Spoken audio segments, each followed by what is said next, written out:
নমস্কার, তোমাদের সকলের প্রিয় পাঠশালায় আরও একটি নতুন ক্লাস নিয়ে হাজির হলাম তোমাদের সামনে। আজকে আমি তোমাদের সাথে আলোচনা করব তৃতীয় শ্রেণীর গণিতের ষষ্ঠ স্কুলটির প্রশ্ন উত্তর। আমি আজকের ক্লাসটি শুরু করে দিচ্ছি, সকলে মন দিয়ে দেখে নাও।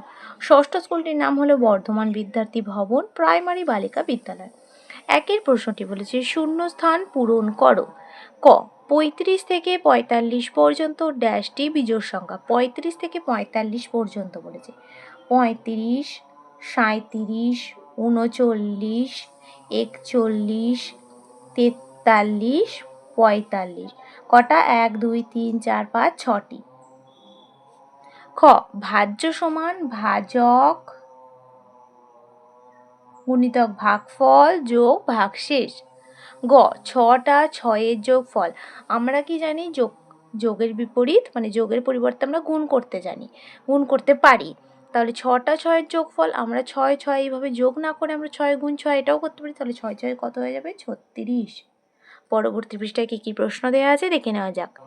ঘয়ের প্রশ্নটি বলেছে 11 থেকে 3 বিয়োগ করা যায় কতবার? 11 থেকে 3, 3 এবার 4 5 6 7 8 9 10 11 8, 3 এবার 4 5 6 7 8, 3 এবার 4 5 কবার হলো? একবার, দুবার, তিনবার। উয়া বিজোড় সংখ্যা যোগ বিজোড় সংখ্যা সমান ড্যাশ সংখ্যা। বিজোড় সংখ্যা ধরো 3 আর একটা বিজোড় সংখ্যা ধরো 5, তাহলে 5 আর 3 8, 8 সংখ্যাটি জোড় সংখ্যা। তাহলে বিজোড় সংখ্যা যোগ বিজোড় সংখ্যা সমান জোড় সংখ্যা।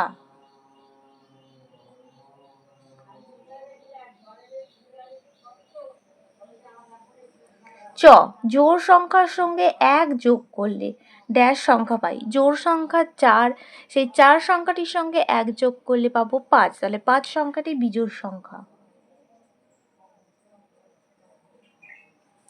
2-এর প্রশ্নটি বলেছে সঠিক উত্তরটি বেছে লেখো। ক প্রদত্ত ছবিতে 8টি 5টি না 6টি ত্রিভুজ আছে? কটি ত্রিভুজ আছে দেখো? 1টা 2টো 3টে 4টে, এই ছোট গোটা একটা 5টা, বড় গোটা একটা 6টা। খ জোড় সংখ্যাকে 2 দিয়ে ভাগ করলে ভাগশেষ থাকে 2 0 না 1? জোড় সংখ্যাকে 2 দিয়ে ভাগ করলে ভাগশেষ তো কিছুই থাকে না, 0। গ 18টি জুতো সমান 9 জোড়া 4 জোড়া না 6 জোড়ার জুতো? 18টি জুতো। আমরা কি জানি? 1 জোড়া সমান 2টি, তাহলে 18 ভাগ 2, 9 দুগুণে 18, তাহলে 18টি জুতো সমান 9 জোড়া জুতো। ঘ 3 টাকা 50 পয়সা সমান 35 পয়সা 305 পয়সা না 350 পয়সা? 3 টাকা 50 পয়সা, তাহলে 3 গুণ 100 যোগ 50, 3 100 300 যোগ 50 সমান 350 পয়সা। উয়া জোড় সংখ্যাগুলি সর্বদা 2 3 না 4 দ্বারা বিভাজ্য? জোড় সংখ্যাগুলি সর্বদা 2 দ্বারা বিভাজ্য। চ 26 গুণ 0 সমান কত? 0 1 না 26? 26-এর সাথে 0 গুণ করলে কত হবে? 0 হবে। তারপরে 3-এর প্রশ্নটি বলেছে নিচের প্রশ্নগুলির নির্দেশ অনুসারে উত্তর দাও। ক প্রদত্ত সংখ্যাগুলির মধ্যে 3 দ্বারা বিভাজ্য সংখ্যাগুলি গোল করো।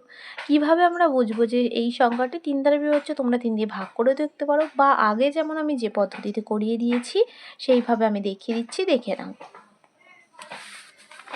দেখো আমরা কিভাবে বুঝবো যে এই সংখ্যাটি 3 দ্বারা বিভাজ্য? 243, 2 যোগ 4 যোগ 3 করবো। 4 আর 3 7 আর 2 9, তাহলে 9টাকে আমরা 3 দিয়ে গুণ করতে পারবো। 3 গুণ 3 3 থেকে না, তাহলে 3 দ্বারা বিভাজ্য। 243 সংখ্যাটি 3 দ্বারা বিভাজ্য হলো। এবার 102, 1 যোগ 0 যোগ 2, 2 আর 1 3, 3 গুণ 1 3 1 3, 3 দ্বারা বিভাজ্য। 169, 1 যোগ 6 যোগ 9, 9 1 10 আর 6 16, 16 সংখ্যাটি 3 দ্বারা বিভাজ্য হবে না। 3 দ্বারা বিভাজ্য নয়, কারণ 16 সংখ্যাটি 3-এর নামটাই নেই। 2 যোগ 4 যোগ 1, 4 আর 5, 5 আর 2 7, এটাও 3 দ্বারা বিভাজ্য হবে না। বিভাজ্য নয়। 3 যোগ 8 যোগ 1, 8 আর 9, 9 আর 3 12, 10, 11, 12। তাহলে 12 সংখ্যাটি 3 দ্বারা বিভাজ্য। 3 গুণ 4, 3 4 12, তাহলে 3 দ্বারা বিভাজ্য। এবার 313, 3 যোগ 1 যোগ 3, 3 আর 1 4, 4 আর 3 7, এটাও 3 দ্বারা বিভাজ্য নয়।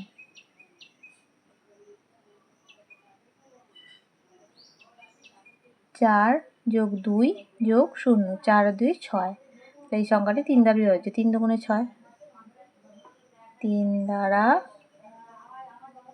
বিভাজ্য। তাহলে কোন কোন সংখ্যাগুলি 3 দ্বারা বিভাজ্য হলো? 243, 102, 381 আর 420। 243, 102, 381, 420 হয়ে গেল। খুব সহজেই আমরা পেয়ে গেলাম। ক্ষয়ের প্রশ্নটি আছে, তোমাকে 100 টাকা দেওয়া হলো, তুমি এটিকে দুভাবে খরচা করে দেখাও। মানে দুইভাবে আমাদের এটাকে ভাগ করে দেখাতে হবে যে কীভাবে আমরা 100 টাকাটাকে পাচ্ছি। 50 টাকা যোগ 50 টাকা একটা করতে পারবো, একটা করতে পারবো 50 টাকা যোগ 30 টাকা 5, 80 টাকা, 80 টাকা আর 20 টাকা করতে পারবো, তাহলে 100 টাকা হয়ে গেল। আরও অন্যভাবেও করা যাবে। গয়ের প্রশ্নটি বলেছে, একটি আয়তক্ষেত্র ও বর্গক্ষেত্রের ছবি আঁকো। দেখো, এটা আমি স্কেলের সাহায্যে আঁকিনি, এটা আমি শুধুমাত্র পেন্সিলের সাহায্যে হাতেই এঁকে দিয়েছি। তোমরা যখন আঁকবে স্কেল ব্যবহার করে আঁকবে, যেন এই লাইনগুলো একদম সোজা হয়। দেখো, ABCD একটি আয়তক্ষেত্র আর EFGH একটি বর্গক্ষেত্র। ঘয়ের প্রশ্নটা বলেছে, 13টি টোটোর মোট ড্যাশটি চাকা। একটি টোটো 3টি চাকা, তাহলে টোটো 13 গুণ 3, 3 13 39টি চাকা। উয়া, প্রদত্ত সংখ্যাগুলির মধ্যে জোড় সংখ্যাগুলি ত্রিভুজ করো। জোড় সংখ্যা কাকে বলে আমরা আগেও জেনেছি, যে সংখ্যাগুলিকে 2 দিয়ে ভাগ করা যায় সেই সংখ্যাগুলিকে বলা হয় জোড় সংখ্যা। তাহলে এই সংখ্যাগুলির মধ্যে কোন কোন সংখ্যাগুলিকে 2 দিয়ে ভাগ করে মিলে যাচ্ছে সেগুলো তোমাদের আগে দেখতে হবে। তোমরা এগুলো ভাগ করে দেখে নেবে। আমি দেখো করে দিচ্ছি তোমাদের। 112 এই সংখ্যাটি হয়ে যাবে জোড় সংখ্যা, এটাকে ভাগ করলে 2 দিয়ে ভাগ করলে কিন্তু এটা মিলে যাবে। তারপরে 108 এই সংখ্যাটিকেও কিন্তু ভাগ করলে মিলে যাবে। তারপরে 141টা হবে না। 500 এই সংখ্যাটিকে 2 দিয়ে ভাগ করলে মিলে যাবে। 489 এই সংখ্যাটিও হবে না। 246 সংখ্যাটিকে 2 দিয়ে ভাগ করলে মিলে যাবে। 333 হবে না, আর 203ও হবে না। এই সংখ্যাগুলো, এই 4টি সংখ্যাকে তোমরা ভাগ করে দেখবে 2 দিয়ে, দেখবে মিলে যাচ্ছে। ছয়ের প্রশ্নটি বলেছে, একটি ভাগ অঙ্কের ভাজক 9, ভাগফল 12 ও ভাগশেষ 3 হলে ভাজ্য কত? সম্পর্ক তৈরি করো ও সমাধান করো। দেখো, আমরা সূত্রটা কি জানি? চয়ের দাগে 3-এর চয়েরটা। ভাজ্য সমান ভাজক গুণিতক ভাগফল যোগ ভাগশেষ।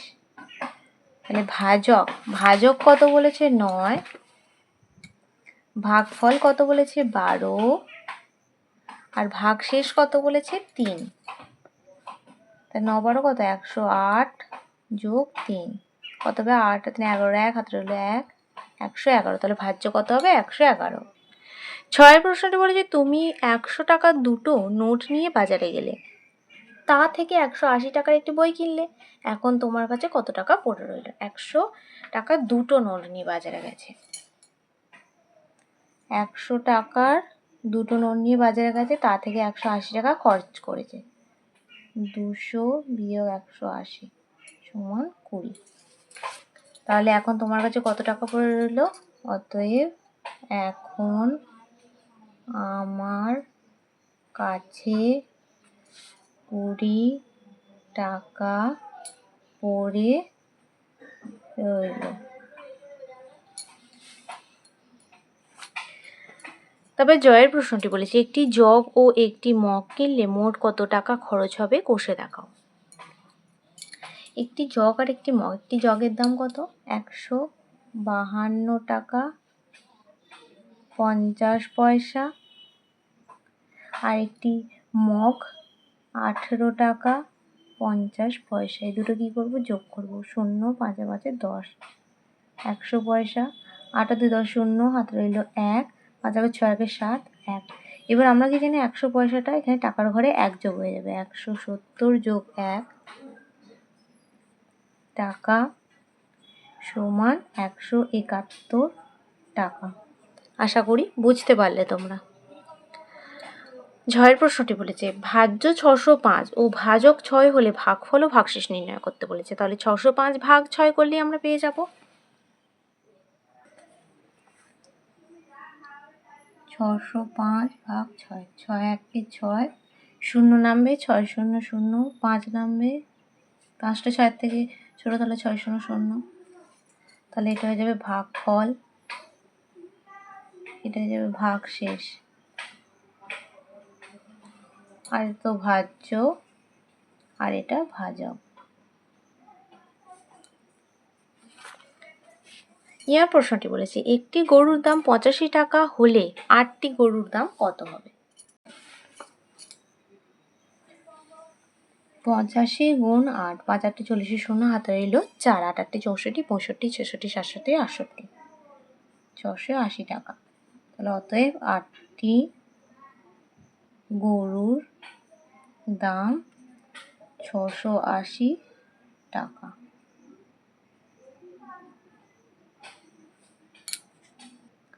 চারের প্রশ্নটি বলেছে নিচের সমস্যাগুলির সমাধান করো। ক 812টি মাছ 8টি বাক্সের সমান সংখ্যায় ভাগ করে রাখলে প্রতিটি বাক্সে কতগুলি করে মাছ থাকবে ও শেষে কতগুলি মাছ অবশিষ্ট পড়ে থাকবে?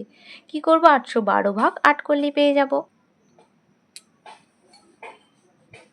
812 ভাগ 8 করলেই পেয়ে যাবো 8 একে 8, 1 নামবে, 0 কায় 2 নামবো, কারণ দুটো সংখ্যা একেবারে নামানো যায় না। 8 একে 8, 9 10 11 12, তাহলে অতএব দিয়ে কী লিখে দেবো? প্রতিটি বাক্সে কতগুলি মাছ থাকবে? প্রতিটি বাক্সে 101টি করে মাছ থাকবে ও শেষে 4টি মাছ অবশিষ্ট পড়ে থাকবে।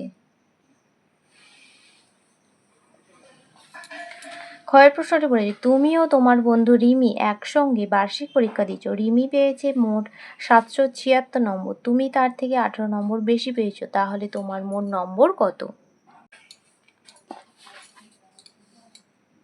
কি করব? 776 যোগ 18 করব, 18 নম্বর বেশি পেয়েছি।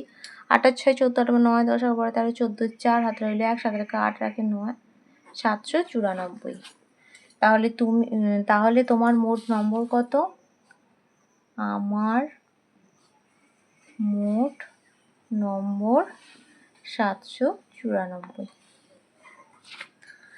তাহলে স্টুডেন্টস আজকের ক্লাসটি এখানে শেষ করছি। খুব তাড়াতাড়ি আর নতুন ক্লাস নিয়ে হাজির হবো তোমাদের সামনে। যদি তোমাদের আজকের ক্লাসটি ভালো লেগে থাকে তাহলে অবশ্যই লাইক কমেন্ট সাবস্ক্রাইব এবং শেয়ার করতে ভুলবে না। সকলে সুস্থ থাকবে, স্বাভাবিক থাকবে। সকলকে অসংখ্য ধন্যবাদ জানাই।